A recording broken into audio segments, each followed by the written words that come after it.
कि आपको मालूम है कि साइकिल आज तक पहाड़ क्यों नहीं चढ़ पाई, या क्यों उत्तराखंड में विधायक की एक भी सीट सपा को आज तक नहीं मिल पाई।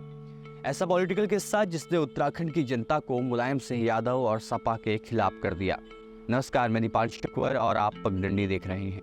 यह है हमारी स्पेशल सीरीज रंगभूमि।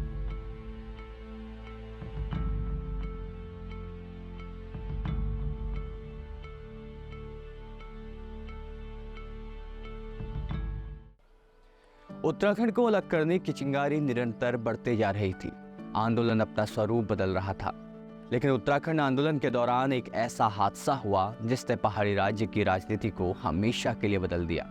नतीजा, सपा और मुलायम सिंह यादव की तकदीर में भी हमेशा के लिए बदलाव आ गया।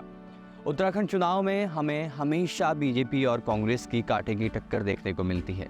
इसके अलावा सपा और बसपा भी उत्तराखंड की सियासत में किस्मत आजमाती दिखती हैं। सपा उत्तराखंड चुनाव में हर बार कोशिश करती है, लेकिन मुलायम सिंह यादव ने समाजवादी पार्टी की बुनियाद रखने पर कुछ ऐसे कदम उठाए थे जिसके कारण उन्हें इसका हर्ज भुगतना पड़ रहा है।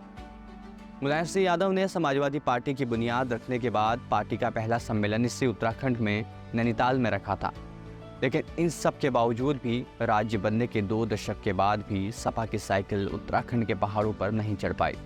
सपा से उत्तराखंड के लोगों की बेरुखी की वजह 27 साल पहले रामपुर तिराहा कांड की एक घटना भी है, जिसके चलते प्रदेश के लोगों का दिल आज भी सपा के लिए नहीं पसीज रहा है। मुजफ्फरनगर का रामपुर तिराहा, तारीख 1 और 2 अक्टूबर 1994।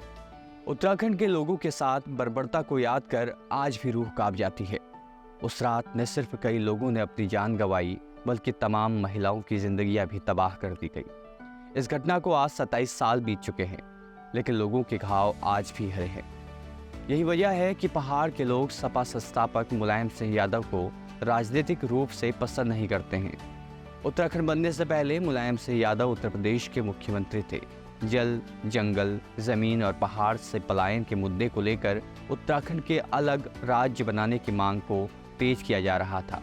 सड़कों पर प्रदर्शनकारी विरोध कर रहे थे, जो मुलायम सरकार के लिए मुसीबत बनता जा रहा था। पुलिस बल उसे शांत करने की कोशिश में थी, सख्ती दिखाने के आदेश थे। नतीजा ये हुआ कि रामपुर तिराहा कांड में 7 आंदोलनकारी शहीद हो गए और कई लोग बुरी तरह जख्मी भी। इस घटना के कई सालों बाद कुछ पुलिसकर्मियों पर एक्शन हुआ, लेकिन जैसी न्याय की उम्मीद की गई थी वो कभी मिल ही नहीं पाया।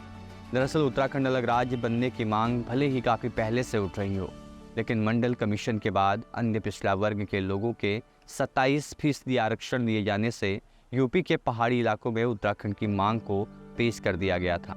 उन्हें लग रहा था कि 27% आरक्षण के चलते उनकी नौकरियों पर मैदानी इलाकों के लोग कब्जा कर लेंगे। ऐसे में उत्तराखंड की मांग को लेकर आंदोलन तेज होने लगा। पूरे पहाड़ी इलाके को आंदोलन ने अपनी जद में ले लिया। साल 1994 के सितंबर और अक्टूबर महीने में 2 कांड हुए।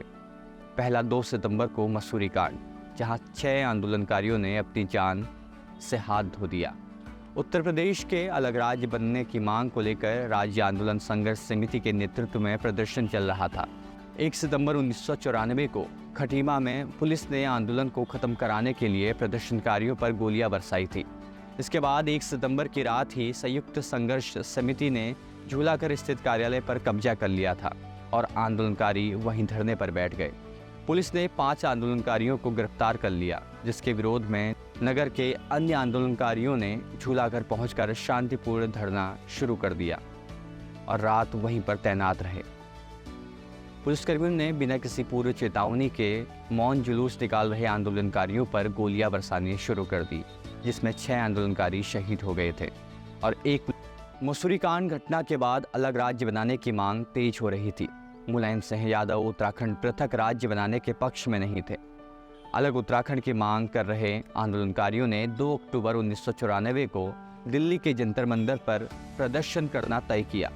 आंदोलनकारियों ने देहरादून से दिल्ली कूच करने का फैसला किया, लेकिन सरकार ने पहले से ही तय किया था कि किसी भी सूरत में उन्हें दिल्ली नहीं पहुंचने देना है। आंदोलनकारियों को रोकने के लिए पहले नारसन बॉर्डर पर पुलिस ने नाकाबंदी की, लेकिन यहाँ पर आंदोलनकारियों के आगे पुलिस प्रशासन बेबस हो गया।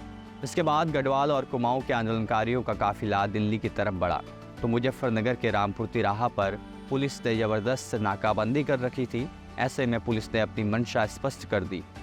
उत्तराखंड के आंदोलनकारियों को किसी भी सूरत में रामपुर तिराहे से आगे बढ़ने नहीं देना था। प्रशासन के निर्देशों का पालन करने के लिए पुलिस ने प्रदर्शनकारियों को रामपुर तिराहा पर रोक दिया। उस प्रदर्शन में छात्र थे, बड़े थे और महिलाएं भी थी। ऐसे में उन्हें आगे जाने से रोका गया तो नाराजगी इस कदर बढ़ गई कि पत्थरबाजी शुरू हो गई।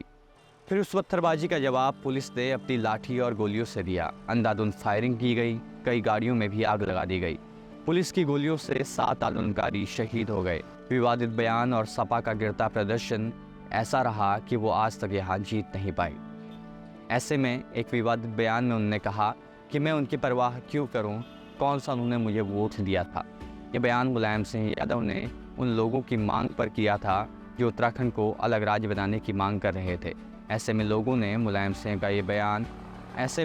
पर मुलायम सिंह का बयान बहुत ही उल्टा रहा। यूपी के नेताजी पहाड़ी लोगों के और उनकी ज़रूरतों के प्रति हितैषी नहीं है। इसी का नतीजा है कि उत्तराखंड में सपा अपनी सियासी आधार नहीं खड़ा कर पाई, बल्कि हर बीतते चुनाव के साथ पहाड़ी राज्य में भी समाजवादी पार्टी का वोट शेयर गिरता रहा। सीटें तो उन्हें मिली, लेकिन 2002 के चुनाव में सपा 56 सीटों पर चुनाव लड़ी। 2007, 12, 17, 18, 22 सारे चुनाव ऐसे ही सन्नाटे में निकल गए, जिससे लगता है कि उत्तराखंड के लोगों में आज भी जो जख्म है वो हरे हैं और पार्टी के प्रति उनका गुस्सा सबसे बड़ी चुनौती बना है। यही वजह है कि सपा उत्तराखंड में कभी भी अपना सियासी आधार खड़ा आज तक नहीं कर पाई। मेरा नाम दीपांशु कुंवर है और आप हमारी स्पेशल सीरीज रंगभूमि देख रहे हैं। धन्यवाद।